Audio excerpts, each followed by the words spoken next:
Hi Capricorn, April 2025. Ito na po ang inyong reading. Kuha tayo ng ilang messages para sa inyo. As usual, mensaheng gabay lamang po para sa bagong buwan na ito ng Abril para sa iyo Capricorn. Anong kailangan mong gabay na marinig ngayon? Sa taong nakikinig right now Capricorn, anong parating, anong ganap ngayong buwan ng Abril, April 2025? Message Capricorn. Guidance, advice para sa taong ito. Para sa iyo na nakikinig ngayon, Capricorn, anong advice ang kailangan mong marinig? May bumagsak na. Ayan. Tayo po ay live na live sa ating FB. Kahit na parang busy ang lahat ngayon. Panaka-nakap, sumusulpot lang si Moonchild. Pero para lang po maging productive ang ating mga card readings, naka-live talaga lahat. Capricorn, anong kailangan mong marinig? Anong kailangan mong marinig ngayon? May sign gabay para sa'yo. Ayan, kumpol na. April 2025. Six of Wands ay narito. The Six and Six of Pentacles. King of Wands, Reverse. The Nine of Cups. Three of Pentacles, the Lovers, Reverse. Sige, add pa po tayo. Ayusin natin. Kunin ko na itong dalawa pa dito. Knight of Pentacles Reverse and the Two of Cups. Uy, so relationship-wise, napakalawak. Pwede itong mag-apply una na sa inyong mga matatawag na kapareha, partner in life, partner in crime, or family. Okay, ilang taong malapit sa iyong puso. May ilang ganap dyan ngayong buwan. Could be about your siblings, pwede rin. Yes, but three of Pentacles Reverse, Two of Cups. I see balance. Or ito yung kailangan yung mapaangat talaga. Ito yung pinaka-advice, lalo kung meron na kayong napagdaanan or ngayon palang buwan pagdadaanan na tension. Kahit sa simpleng tension, di po kailangan laliman or ano pa man. Maaring meron lang para sa ilan na parang misunderstandings or miscommunication na very normal sa anumang sektor ng relasyon. Hindi laging nagsasabay. Pero aking ulitin, marahil isang mensahe ito para sa ilan na ikaw na ito, ano to Moonchild? Ako na naman ba ang magiging bigger person? Pero parang gano'n na nga po. Hindi. Sapat na pag-unawa, habaan nyo ang inyong mga PC. Okay? Kung hindi yun mag-apply sa ilang miyembro ng pamilya o ilang taong malapit sa inyong puso, it could be about your home. Physical home.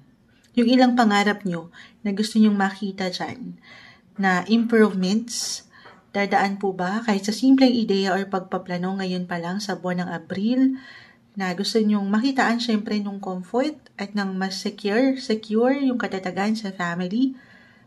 Or talagang dadaan kayo sa house renovation ngayon pa lang or may paglilipat para sa mas ikaalwan or ikaw-comfort ng pamilya na ang ganda. Okay? Ano lang, be patient lang din. Baka doon mag-apply ito. Wala namang overnight na. Ito, success sa Six of Wands. Unti-unti yan. Huwag niyo raw po pagdududahan kung ano pa yung pwede niyo pang magawa or marating ma-achieve sa mga gusto niyo pang or mahal niyong gawin, or mahal niyong i-priority, especially sa mga mahal mo sa buhay. Okay? For some of you, ayan Two of Cups, the Lovers, kahit pa in reverse, love is there. Hindi na yan mawawala. Kahit pa sa ilang tensyon or miscommunication, sumasang-ayon, ang ilang ingay, patawarin po ang doggies, pero andito yung pagmamahal. Maibabalanse, maitutuwid itong ilang sitwasyon na minsan parang bako-bako or hindi mo maintindihan. Okay? Communication is the key. Sabi nga nila, ang mga sitwasyon naman daw ay maidadaan sa mabuting usapan. Okay. Para sa ilan, meron po bang travel? For some of you, travel kahit sa simpleng plano or meron inaayos na ilang ganap. Kasi dito ang pangarap. 9 about travel in astrology. Ma-relate lang ni Moonchild. Hindi. It could be something talaga niya nilulook forward nyo. yung happiness, or this is about your hopes, your wishes. Why not? I-claim natin, na mayroong success. Unti-unti, ito ay isang proseso na kailangan yung pagkatiwalaan. Okay, andito yung hard work, the Knight of Pentacles, push kung push, laban kung laban, grind kung grind, eyes on the prize guys, patungo kayo dun. Concentrate lang. At umiwas kayo sa ilang dito, sa akin na-mention, baka ngayon palang mag-apply yung ilang tension or distractions na baka ito pa yung maging reason para hindi kayo higit na makapag-focus dun sa mga gusto nyo pang ma-achieve.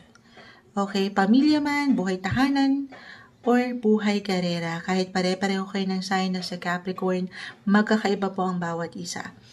Okay? Ayan. Ano ba? Sumasang-ayon ang ilang ingay. Very important ngayon na pangibabawan kayo ng sapat na pag-unawa at paglawak. Kumbaga, patuloy niyong paangatin yung pagiging open-minded nyo. Open-minded, networking na naman ba yan, Moonchild? Hindi. Kumbaga, lagi niyong aalalahanin din na ang bawat isa talaga ay iba-iba.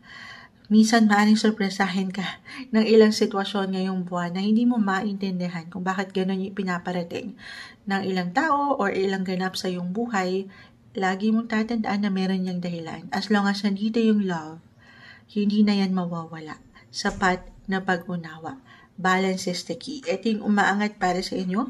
Mensaheng gabay lamang po para sa buwan ng April 2025, Capricorn.